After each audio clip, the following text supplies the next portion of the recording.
কালিম্পংয়ের পাহাড়ের নীরবতার মাঝে লুকিয়ে আছে এক রহস্যময় ইতিহাস। মর্গান হাউস 1930-এর দশকে এক ব্রিটিশ মর্গান সাহেব তার স্ত্রীর জন্য এই রাজকীয় বাংলোটি তৈরি করেছিলেন। চারিদিকে পাইন আর দেবদারুর গাছ, ঠান্ডা হাওয়া আর দূরে দাঁড়িয়ে থাকা মহিমান্বিত কাঞ্চনজঙ্ঘা। জায়গাটা যেন স্বপ্নের মতো সুন্দর। কিন্তু এই সৌন্দর্যের মাঝেই আছে এক অদ্ভুত রহস্য।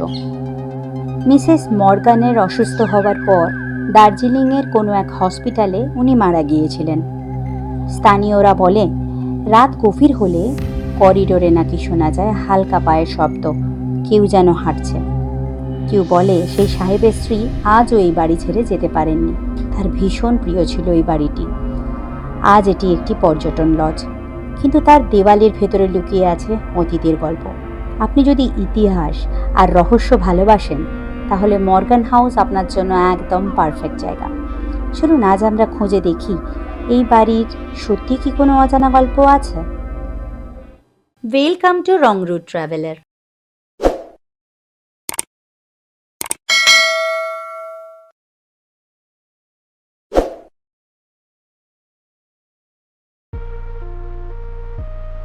এখন আমি চলেছি ঋষভ থেকে মর্গান হাউসের পথে। এর আগের ভিডিওটি ছিল আমার ঋষভের ভ্রমণ কাহিনীর ওপর। আপনারা যদি আমার ঋষভের ভিডিওটি মিস করে থাকেন, আমি নিচে ডেসক্রিপশন বক্স এবং আই বাটনে লিঙ্কটি শেয়ার করে দিলাম, প্লিজ একটু দেখে নেবেন। এই রাস্তাটা বেশ সুন্দর। ঋষভ থেকে মর্গান হাউসের দূরত্ব মাত্র 31 কিলোমিটার, খুব একটা বিশেষ দূরত্ব নয়, তাই তাড়াহুড়ো করছি না।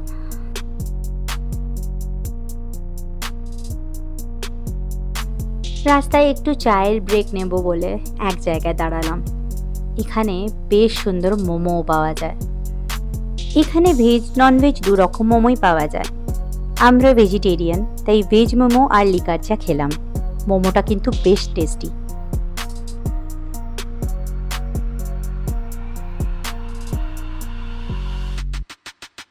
চা খাওয়ার পর বেশ খানিকটা রাস্তা আসার পরেই চলে এলাম কালিম্পং সিটিতে।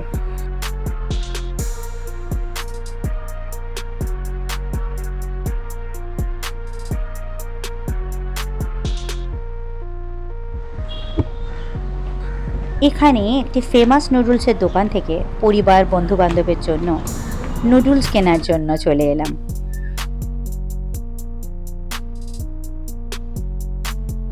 মর্গান হাউসে ঢোকার আগেই বাঁহাতে একটা আর্মি ক্যান্টিন পড়ল, তারপরেই ওদের বিরাট একটা গল্ফ কোর্স চোখে পড়ল।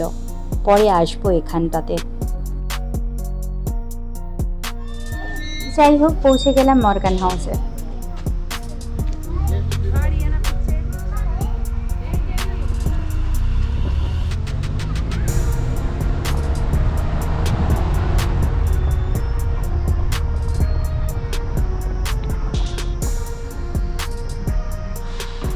চেক ইন করিয়ে এবার যাচ্ছি রুমের দিকে।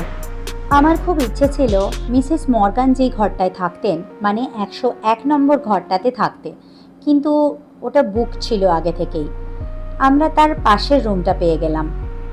চলুন দেখি ঘরটা কেরম। এক নজরে ঘরটা বেশ পছন্দ হয়ে গেল। ঘরটা বেশ ছোট, কিন্তু বেশ পরিষ্কার পরিচ্ছন্ন এবং মেনটেন।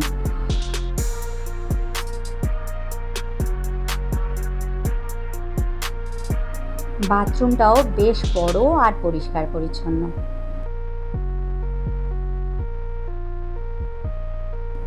চলুন এবার এক নজরে দেখে নিই মর্গান হাউসটাকে। মর্গান হাউসের সব থেকে অ্যাট্রাকটিভ জিনিস হলো এর ওপেন টেরেসটা। সানরাইজ এবং সানসেটের সময় কাঞ্চনজঙ্ঘার অপূর্ব দৃশ্য এই টেরেস থেকে দেখা যায়।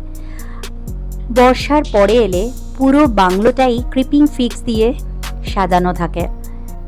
এখন শীতকাল, তাই ক্রিপিং ফিক্সের লতাগুলো পুরো শুকিয়ে গিয়েছে।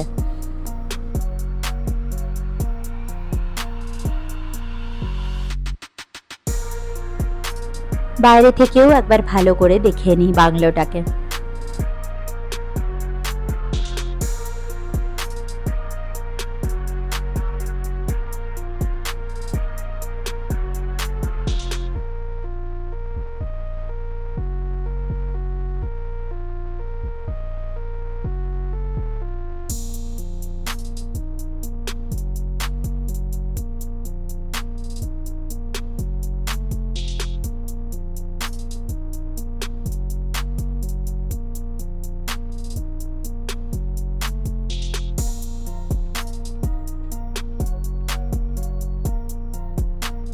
মর্গান হাউসটা ঘুরে দেখতে অনেকক্ষণ সময় লেগে গেল। এখন লাঞ্চ করতে চলে এলাম। আগে থেকেই ভেজের জন্য বলে রেখেছিলাম। খুব সুন্দর ব্যবস্থা করেছেন ওনারা।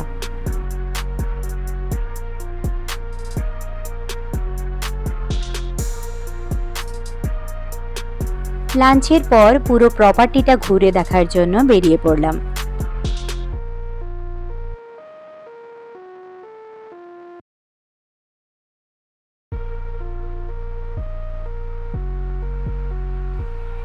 এই দিকটাতে আগে সার্ভেন্ট কোয়ার্টার্স, স্টাফ কোয়ার্টার্স আর ঘোড়ার আস্তাবল ছিল। এখন ভাঙাচোরা হয়ে অ্যাবান্ডেন্ড হয়ে পড়ে রয়েছে।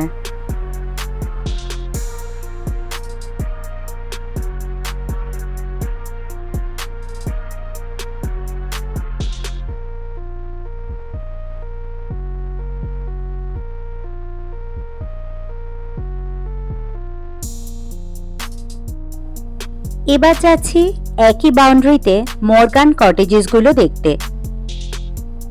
তার ঠিক পাশেই রয়েছে তাসিডিংয়ে ট্যুরিজম প্রপার্টি।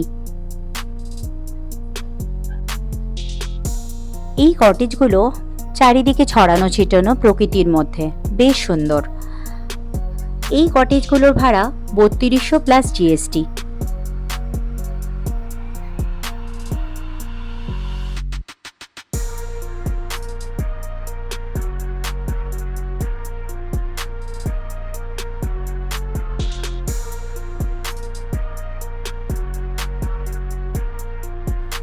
এটা হলো টাসিডিংয়ে ট্যুরিজম প্রপার্টি। এখানে বিভিন্ন ক্যাটাগরির রুম রয়েছে। ভাড়া মোটামুটি ১৪০০ থেকে ৩৩০০ টাকার মধ্যে। মর্গান হাউসে মোট ৬টি রুম রয়েছে, যার ভাড়া মোটামুটি ২২০০ টাকা থেকে ৪৪০০ টাকার মধ্যে। মর্গান হাউসের তুলনায় টাসিডিংয়ের এই পোর্শনটায় অনেক বেশি নির্জনতা।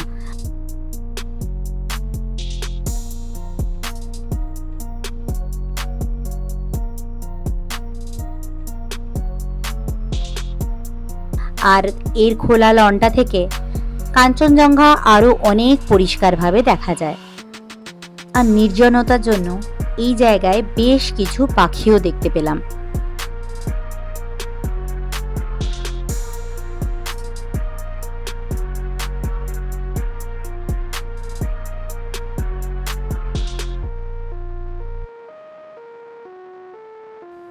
চারিদিকে ঘোরাঘুরি করে ফিরে এলাম মর্গান হাউসে। আজকে সারাদিনই ওয়েদার ভীষণ ভালো ছিল। প্রায় সকাল থেকে নিয়ে এখনো পর্যন্ত কাঞ্চনজঙ্ঘাকে ভীষণ স্পষ্টভাবে দেখতে পাচ্ছি। খুব সুন্দর একটা সূর্যাস্ত দেখলাম মর্গান হাউসের টেরেস থেকে। এর আগে সূর্যোদয়ে কাঞ্চনজঙ্ঘাকে অনেকবার দেখেছি, তবে সূর্যাস্তের সময় কাঞ্চনজঙ্ঘা এই প্রথম দেখলাম। ভীষণ সুন্দর লাগছে কাঞ্চনজঙ্ঘাকে।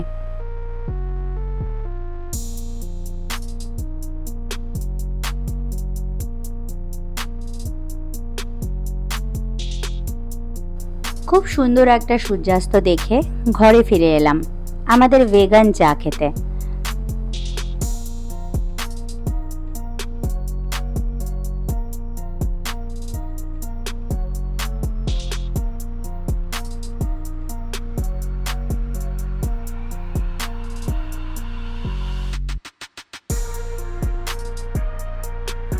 এখন এলাম ডাইনিং হলে ভেজ মোমো খাওয়ার জন্য।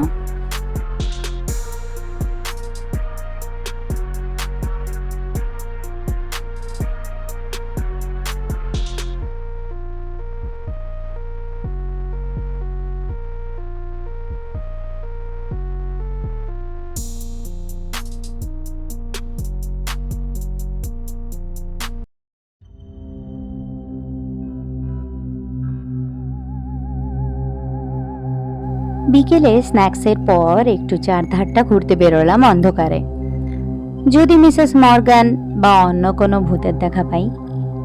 না, আমার কপালে ভূত জুটল না।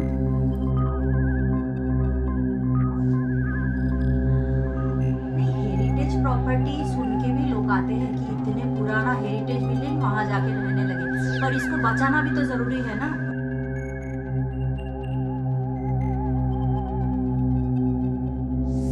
রাস্তায় বেশ খানিকক্ষণ ঘোরাঘুরি করে এখানে স্টাফেদের সঙ্গে গল্প করে চলে এলাম ডিনার করতে।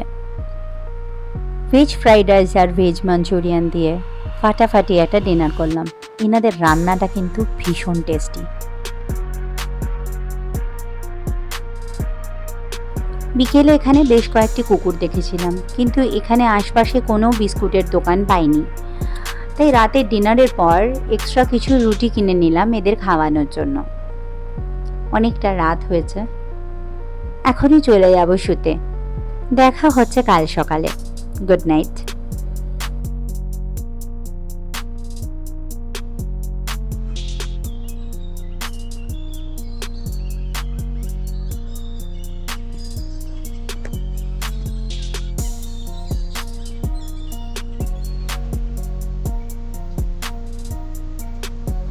Good morning friends. কাশিডিঙের চত্বরে চলে এলাম সানরাইজ দেখতে। সূর্যের কমলা আলো কাঞ্চনজঙ্ঘার ওপর পড়ে কাঞ্চনজঙ্ঘাকে আরও মোহময়ী করে তুলেছে। এছাড়াও এখানে এত পাখি রয়েছে যে বার্ড ফটোগ্রাফির লোকটাও সামলাতে পারলাম না।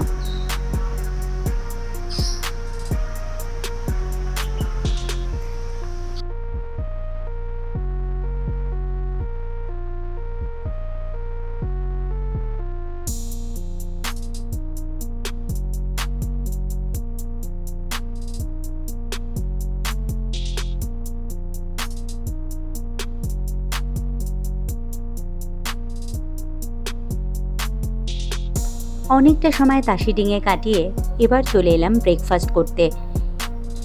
এখানে ব্রেকফাস্ট রুম রেন্টের সঙ্গে ধরা রয়েছে। ব্রেকফাস্টে 2-3 রকমের অপশন রয়েছে।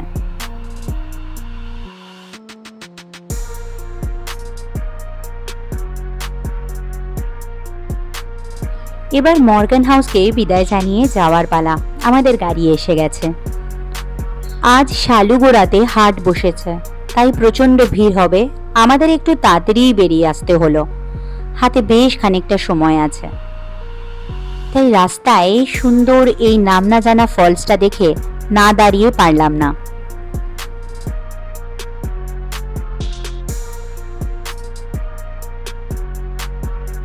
রাস্তায় তিস্তা বাজারে একটু দাঁড়াতেই হলো। এখান থেকে 200 টাকা কেজি দরের অ্যাভোকাডো আর বেশ খানিকটা হেজেলনাট কিনলাম 100 গ্রাম 100 টাকায়। এই দুটোই কিন্তু নভেম্বর মাস এলে আপনারা পেতে পারেন। এগুলো কালিম্পংয়েই হয়। আমার ভিডিও যদি ভালো লাগে প্লিজ একটু সাবস্ক্রাইব করে নেবেন আর লাইক আর কমেন্ট করতে ভুলবেন না। Thank you.